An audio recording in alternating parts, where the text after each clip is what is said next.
तो आइए, good morning students. हम लोग पीरियोडिक टेबल के अगले टॉपिक को कंटिन्यू कर रहे हैं। ये हमारा नेक्स्ट टॉपिक है पीरियोडिक टेबल का।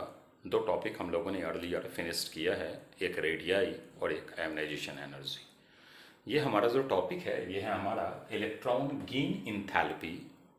इसका ये सिंबॉलिक रिप्रेजेंटेशन है या इसी को इलेक्ट्रॉन एफिनिटी बोलते हैं। ये हमारा उससे रिलेटेड फर्स्ट लेक्चर है, इसलिए डाला हुआ है, लेक्चर फर्स्ट है ये हमारा। अब दो नाम डिफरेंट क्यों है? क्या दोनों एक ही चीज़ है या इन दोनों में कोई एक बेसिक डिफरेंस है? ये लास्ट, इनसे अभी हमारा कोई लेना देना नहीं है। अभी हम लोग पहले इस कॉन्सेप्ट को समझे। हम बार बार इलेक्ट्रॉन एफिनिटी बोलेंगे, आपको लास्ट में इनके बेसिक डिफरेंस को बताएंगे कि इलेक्ट्रॉन एफिनिटी और इलेक्ट्रॉन गेन इंथैल्पी के बीच में बेसिक डिफरेंस क्या है। आइए एक एग्जाम्पल से स्टार्ट होते हैं तो बातें ज़रा अच्छी तरीके से समझ में आएंगी। तो आइए हम लोग एक एग्जाम्पल लेते हैं, केयरफुली देखिएगा। हमारा एक आइसोलेटेड गैसियस एटम है। हमने इस आइसोलेटेड गैसियस एटम पे इलेक्ट्रॉन ऐड किया और इसे कॉरेस्पॉन्डिंग एनायन में कन्वर्ट किया। इस प्रोसेस से में जितनी एनर्जी या तो आपको देना पड़े या तो वो एनर्जी रिलीज्ड करे, this amount of energy is called electron gain enthalpy या और इलेक्ट्रॉन एफिनिटी। मतलब एक चीज कंफर्म है कि आयोनाइजेशन एनर्जी की तरह यह फिक्स्ड नहीं है कि यह ऑलवेज एंडोथर्मिक प्रोसेस होगा, क्योंकि हमने कहा है कि या तो आपको इसमें एनर्जी देना भी पड़ सकता है या तो एनर्जी रिलीज्ड भी हो सकता है। मतलब इट इज ईदर एक्सोथर्मिक और एंडोथर्मिक। अदर बात है कि majority of examples electron affinity का एक्सोथर्मिक एग्जाम्पल मिलता है। क्लियर? अब बच्चा बोला कि सर एक बार जरा आयोनाइजेशन एनर्जी आप थोड़ा सा यहीं पर रिवाइज करवा दीजिए, इक्वेशन लिख करके ही। तो हम लोग इसको बोलते थे आई फर्स्ट, याद आया होगा। पहला इलेक्ट्रॉन आइसोलेटेड गैसियस एटम में ऐड करना, दिस वन इज IE1, और ये हमारा एंडोथर्मिक प्रोसेस होता था। अब आइए इसमें भी आइसोलेटेड गैसियस एटम पे आपने फर्स्ट इलेक्ट्रॉन ऐड किया है, तो आप इसे बोलिएगा ये फर्स्ट। इस प्रोसेस में जितनी एनर्जी एसोसिएटेड होती है, अब वो एसोसिएशन इधर डिमांड करके हो या रिलीज्ड करके हो, that amount of energy is called electron affinity. Clear है? अगर आपने पहला इलेक्ट्रॉन ऐड किया है तो वो आपका E1 होगा, और मेजॉरिटी ऑफ एग्जाम्पल्स जो E1 के होते हैं वो एक्सोथर्मिक होते हैं। अब इसका ये मतलब नहीं हो गया कि हम ऑलवेज बोलेंगे कि they are always exothermic process. बहुत सारे ऐसे भी एग्जाम्पल्स हैं जो हमारे एंडो के एग्जाम्पल होते हैं। बातें समझ में यहाँ तक की आ गई? तो अब ज़रा हम इसे डिफाइंड पहले कर ले, फिर हम लोग आगे बढ़े। तो आप बोलिएगा आइसोलेटेड गैसियस एटम में इलेक्ट्रॉन ऐड करना और इस प्रोसेस से में जितनी एनर्जी एसोसिएटेड होगी, such amount of energy is called either electron gain enthalpy और electron affinity. Energy associated, it means either it is exothermic और endothermic. Majority of examples are exothermic examples. Clear? यहां तक की बातें समझ में आ गई? भाई एक और एग्जाम्पल देखते हैं हम लोग, फिर आगे बढ़ते हैं। बहुत ही इंपॉर्टेंट बात यहां से हम बोल रहे हैं, वो जरा सुनिएगा। ए आइसोलेटेड गैसियस एटम का इलेक्ट्रॉन एफिनिटी ए माइनस गैसियस आयोनाइजेशन इंथैल्पी के बराबर होता है। बच्चे ने बोला ये कौन सी सर बात आपने कहा, जरा एक बार अगेन रिपीट कीजिएगा। हमने कहा चलिए ये रिपीट करते हैं।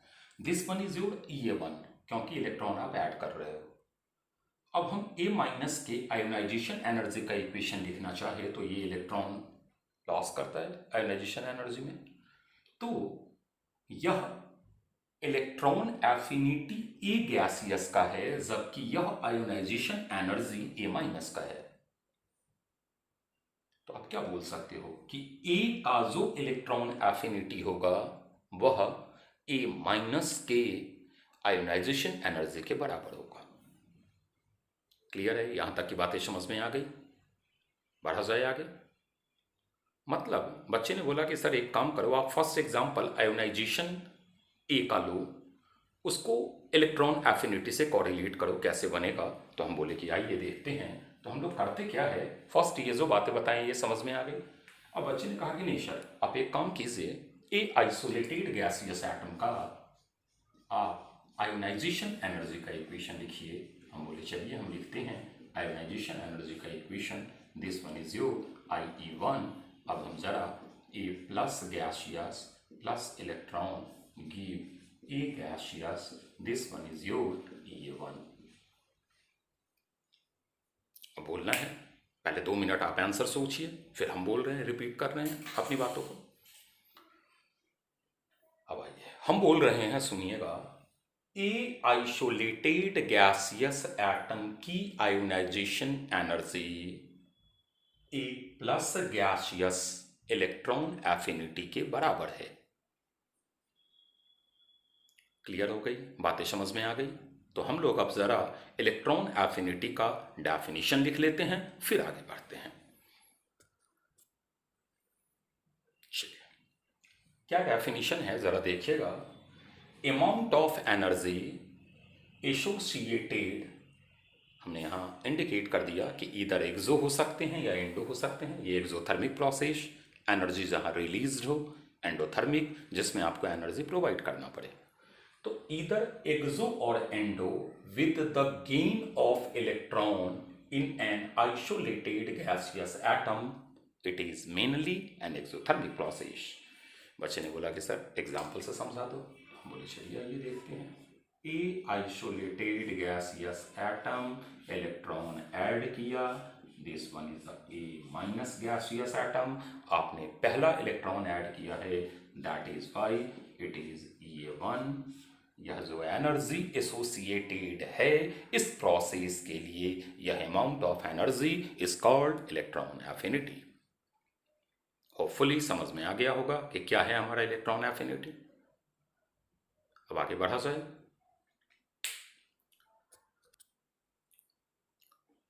अब आइए ज़रा हम तो एग्जाम्पल से आ रहे हैं अपनी बातों पे। जैसे आयोनाइजेशन एनर्जी में हमने आपको एक बात बोला होगा कि आयोनाइजेशन एनर्जी मैग्नीट्यूड वाइज जितना कम है, मतलब उतना इजी है इलेक्ट्रॉन रिमूव करना। अगर किसी एग्जाम्पल में, 2 एग्जाम्पल्स में हमने कंपैरेटिव आंसर देना है, तो जिस क्वेश्चन में हमारी IE की वैल्यू कम आएगी, हम बताएंगे कि इस वाले एग्जाम्पल में यह जो आइसोलेटेड गैसियस एटम है वह इजीली इलेक्ट्रॉन लॉस करेगा। अब आइए ज़रा यहाँ देखा जाए कि इन 2 एग्जाम्पल्स में आखिर A या B किस में हमारा इलेक्ट्रॉन ऐड होना ज़्यादा इजी प्रोसेस है। तो एक बहुत रिमार्केबल बात समझिएगा। एक बात तो जानते होइएगा कि जो मैग्नीट्यूड वाइज जितना कम है, मतलब वो प्रोसेस उतना इजी है। ठीक है, आवाज़ आई है? आपको पता है कि -20 lesser amount as compare to -10, अगर हम साइन के साथ बोले तो एक बात बताइएगा, क्या बोले समझ में नहीं आया? एनर्जी जितना कम, प्रोसेस उतना इजी।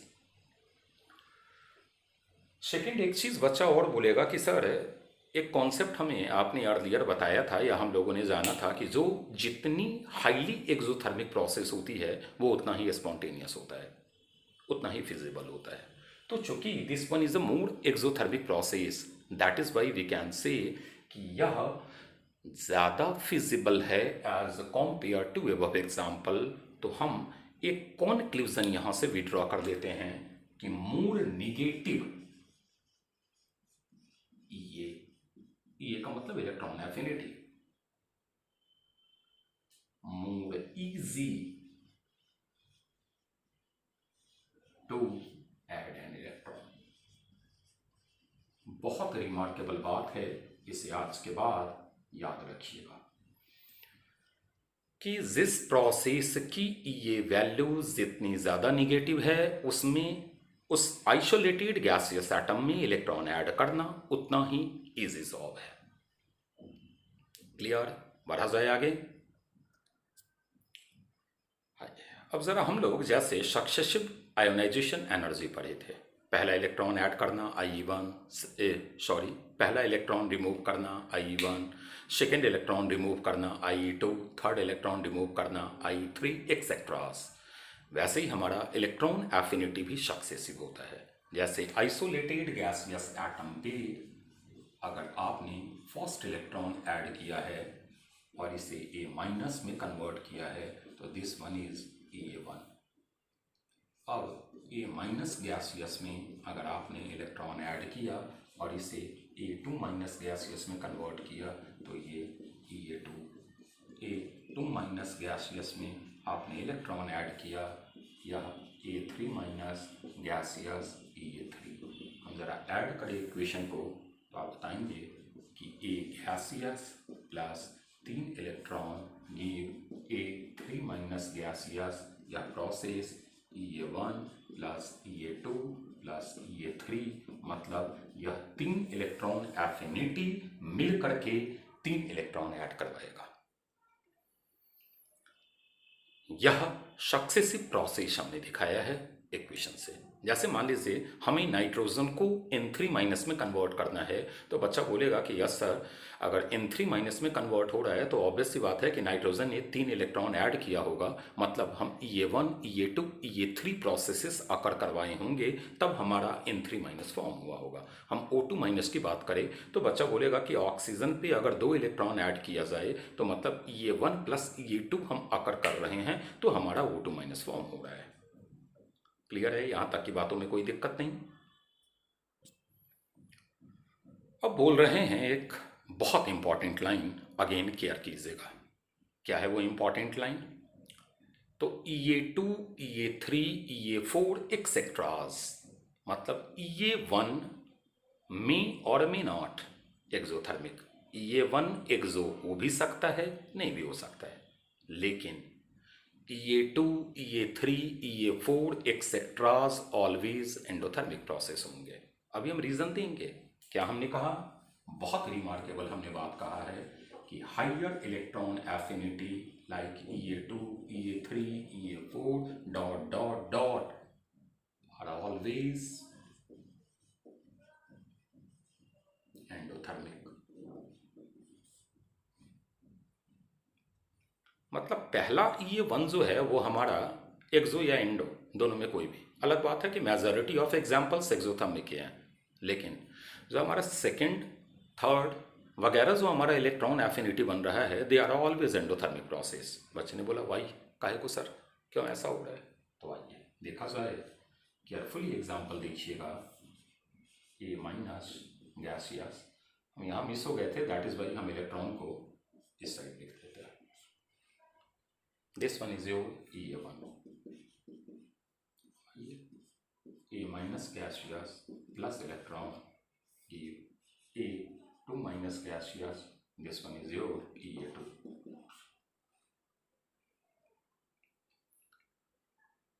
हमने कहा कि दिस इज एंडोथर्मिक। फर्स्ट में और में नॉट, एक्सो भी हो सकता है, एंडो भी हो सकता है, लेकिन E2 जो होगा वो एंडोथर्मिक होगा। बच्चे ने बोला कि क्यों हुआ सर ऐसा? तो आइए एक चीज क्लियर कीजिएगा। एनायन में नेगेटिव चार्ज ऐड करना है, इलेक्ट्रॉन नेगेटिवली चार्ज, तो इनके और इनके बीच में रिपल्सन स्टार्ट हो जाएगा। रिपल्सन होने के कारण ये इलेक्ट्रॉन इसे अप्रोच ही नहीं कर पाएगा। तो उस रिपल्सन को ओवरकम करने के लिए हमें एनर्जी प्रोवाइड करना होता है, which makes it endothermic process. क्या हमने बोला? जरा क्लियर कीजिएगा। एक्चुअली हाइयर इलेक्ट्रॉन एफिनिटी में आप इलेक्ट्रॉन एनायन पे ऐड कर रहे होते हो, और anion negatively charge, electron also negatively charge, तो एक रिपल्सन आ जाएगा। उस रिपल्सन को ओवरकम करने के लिए आपको बाहर से एनर्जी प्रोवाइड करना होता है, that is why it becomes endothermic process. अब एक चीज़ और लगा होगा कि इसका मतलब है कि यह नेगेटिव का एक्सटेंट आइसोलेटेड गैसियस एटम पे जितना बढ़ेगा या इंक्रीज होगा, इलेक्ट्रॉन ऐड करवाना उतना ही टफ प्रोसेस होता जाएगा, मतलब हमें उतनी more amount of energy provide करनी होगी उस रिपल्सन को ओवरकम करने के लिए। क्लियर है? बातें समझ में आ गई? जो यहाँ तक की बातें बताए समझ में बिल्कुल आ गया। तो अब हम लोग आगे ज़रा प्रोसीड करें। अब ज़रा इलेक्ट्रॉन एफिनिटी का हम लोग पीरियोडिक टेबल में ट्रेंड देखें कि आखिर लेफ्ट टू राइट और टॉप टू बॉटम क्या ट्रेंड होते हैं और ये किन किन फैक्टर्स पे डिपेंड करते हैं। क्लियर है? तो एक बात तो जान जाइए कि आयोनाइजेशन एनर्जी की तरह बहुत ज़्यादा कॉम्प्लिकेटेड नहीं होता। कॉम्प्लिकेटेड कहने का मतलब है कि क्वेश्चंस में जैसे आयोनाइजेशन एनर्जी थर्ड भी पूछ सकता है, फोर्थ भी पूछ सकता है, इलेक्ट्रॉन एफिनिटी में बहुत रेयर चांस बनते हैं। वजह यह है कि एक प्रोसेस आपका एक्सोथर्मिक है, आगे के प्रोसेस एंडोथर्मिक बनते चले गए, तो कंपेयर करना थोड़ा डिफिकल्ट बन जाता है। तो वो एक रेयर चांस है। और दूसरा, आप जब भी यहाँ अरेंज करते हो तो आप सिर्फ मैग्नीट्यूड देखते हो। जैसे अगर क्वेश्चन में आ गया कि अरेंज इलेक्ट्रॉन एफिनिटी, तो जिसकी मैग्नीट्यूड सबसे बड़ी होगी उसका इलेक्ट्रॉन, अब मैग्नीट्यूड बड़ा है और पीछे निगेटिव साइन लगा हुआ है क्योंकि mainly it is an exothermic example, तो मैग्नीट्यूड वाइज बड़ा और एक्सोथर्मिक होने के कारण पीछे नेगेटिव साइन लगा हुआ है, मतलब उस एलिमेंट की इलेक्ट्रॉन ऐड करने की टेंडेंसी सबसे मैक्सिमम होगी। तो जब भी हम इलेक्ट्रॉन एफिनिटी अरेंज करते हैं ना, ये एक्सोथर्मिक प्रोसेस में बच्चों की एक बहुत बड़ी प्रॉब्लम होती है कि बच्चे क्या करते हैं ना, अरेंज करने लगते हैं तो इंक्लूडिंग साइन ले लेते हैं। नहीं, आप साइन छोड़ दीजिए, पहले मैग्नीट्यूड देखिए और मैग्नीट्यूड के अकॉर्डिंग अरेंज कीजिए, जैसे अभी हम कुछ एग्जाम्पल्स में अरेंज करेंगे। तो आइए ज़रा इसका पीरियोडिक टेबल में ट्रेंड देखा जाए। तो बोलता क्या है पीरियोडिक टेबल में कि अगर आप लेफ्ट टू राइट मूव करते हो तो इलेक्ट्रॉन एफिनिटी, लिटरेचर क्या कीजिएगा, बिकम्स मोर नेगेटिव। हमने लिटरेचर ही डाल दिया ताकि वो कंफ्यूजन माइंड से आउट हो जाए। On moving left to right electron affinity becomes more negative. More negative का मतलब है कि अपने पे इलेक्ट्रॉन ऐड करवाना ज़्यादा इजी टास्क हो जाएगा। अगर आप टॉप टू बॉटम आते हो, ये इज योर इलेक्ट्रॉन एफिनिटी, तो ये आपका लेस नेगेटिव होता चला जाएगा। बच्चा बोलेगा कि यस सर होना भी चाहिए क्योंकि जब हम नीचे मूव करते हैं तो हमारा मेटालिक कैरेक्टर इंक्रीज होता है और मेटल्स इलेक्ट्रॉन ऐड नहीं करवाते अपने में, उनकी तो टेंडेंसी ये है इलेक्ट्रॉन लॉस करने की। आपने आयोनाइजेशन एनर्जी के एप्लीकेशन में बताया था ये बात। तो ऑब्वियस सी बात है कि दे बिकम्स लेस नेगेटिव। और जब हम लेफ्ट टू राइट जाते हैं तो हमारा नॉन मेटालिक कैरेक्टर बढ़ता है और नॉन मेटल्स की टेंडेंसी इलेक्ट्रॉन एक्सेप्ट करने की होती है, मेटल इलेक्ट्रॉन लॉस करता है। और लेफ्ट टू राइट आप जाते हो तो मेटालिक कैरेक्टर कमता है। Right hand side periodic table का नॉन मेटल्स का है। क्लियर है? बातें समझ में आ गई? तो अब ज़रा हम लोग फैक्टर्स भी आखिर देख ले कि वो कौन कौन सा फैक्टर है जिस पर हमारा ये डिपेंड करता है। फिर हम लोग एक ट्रेंड पढ़ लेंगे और इसमें एक बात बेटा बहुत केयरफुली बता रहे हैं कि आप कुछ एग्जाम्पल्स जो मोस्ट इम्पॉर्टेंट है उन्हें दिमाग में रखिएगा, लर्न। ठीक है ना? मतलब क्योंकि यहाँ एक्सेप्शंस थोड़े हैं, एक्सेप्शंस हैं तो उनको ब्रेन में रखना है आपने। वैसे भी बोला जाता है कि साइंस आपका प्योर साइंस, केमिस्ट्री आपका प्योर साइंस नहीं है। अगर प्योर साइंस नहीं है तो आप बिल्कुल अगर ये प्रेस्टिजियस इशू बना लेंगे कि हमें लर्न नहीं रखना है तो लॉस आपके लिए है। तो थोड़ा सा इन बातों को केयर कीजिएगा। तो पहली चीज़ हमने बता दिया, अब ज़रा हम लोग फैक्टर्स के रिगार्डिंग बात कर ले कि आखिर वो कौन कौन सा फैक्टर्स है जिन पर हमारा ये डिपेंड करता है। तो आइए कुछ फैक्टर्स हैं लाइक आयोनाइजेशन एनर्जी हमने डिस्कस किया। अभी आपने कहा है कि लेफ्ट टू राइट जाने पर ये मोर निगेटिव होता है, लेफ्ट टू राइट जाने पर रेडियाई कमता है, मतलब रेडियाई कमेगा तो ये बढ़ेगा। ये बढ़ने का मतलब है बिकम्स मोर निगेटिव। क्यों? थोड़ा सा आपको टाइम दिया है, इनको सोचिएगा। फिर आ जाइए इफेक्टिव न्यूक्लियर चार्ज। तो कहता है कि भाई जितना इफेक्टिव न्यूक्लियर चार्ज बढ़ेगा इनकमिंग इलेक्ट्रॉन्स के आने की टेंडेंसी उतनी ही ज़्यादा होगी। फिर हमने कहा है इलेक्ट्रॉनिक कॉन्फ़िगरेशन, तो वैसे ही आप बोलिएगा कि अगर हाफ फील्ड और फुल फील्ड मतलब एक स्टेबल कॉन्फ़िगरेशन हो जाए तो उसमें इलेक्ट्रॉन ऐड करना थोड़ा डिफिकल्ट होता है। फैक्टर्स हैं, जान गए, कोई ये नहीं है, लेकिन अभी हमने आपको बताया कि भाई इनमें जो हम आपको एक डेटा प्रोवाइड करेंगे वो डेटा हमारी मेमोरी में होना चाहिए। अगर डेटा नहीं है मेमोरी में तो it is somewhat difficult to arrange ये। क्लियर, बढ़ा जाए आगे।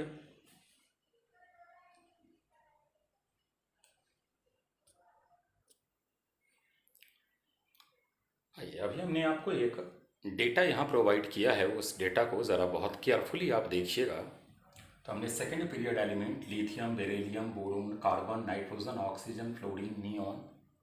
पहले लिथियम का देख लिए -60, बेरिलियम सेकेंड ग्रुप है ऑलमोस्ट ज़ीरो है, बोरोन -30, कार्बन -122, नाइट्रोजन हम देखिए हाफ फिल्ड होने के कारण इसका पॉजिटिव हो गया endothermic +20.1, oxygen -141, fluorine -328, neon +116।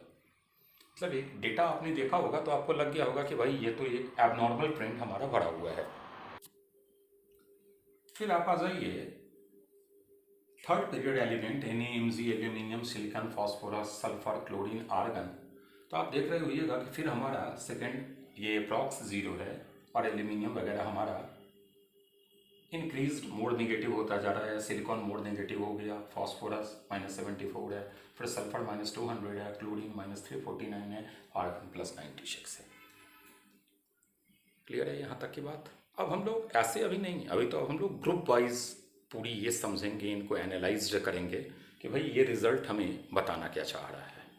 Clear है, ये तो जस्ट हमने आपको एक टेबल दे दिया है ताकि आप लेफ्ट टू राइट का जो एक ट्रेंड है वो दिमाग में रखिए। अब हम लोग ग्रुप वाइज ज़रा देखेंगे, उसमें भी बहुत सारे एलिमेंट्स का नहीं देखेंगे, जो एक मोस्ट इम्पॉर्टेंट एलिमेंट है उनकी हम आपको बताएंगे कि वो किस पैटर्न को फॉलो कर रहे हैं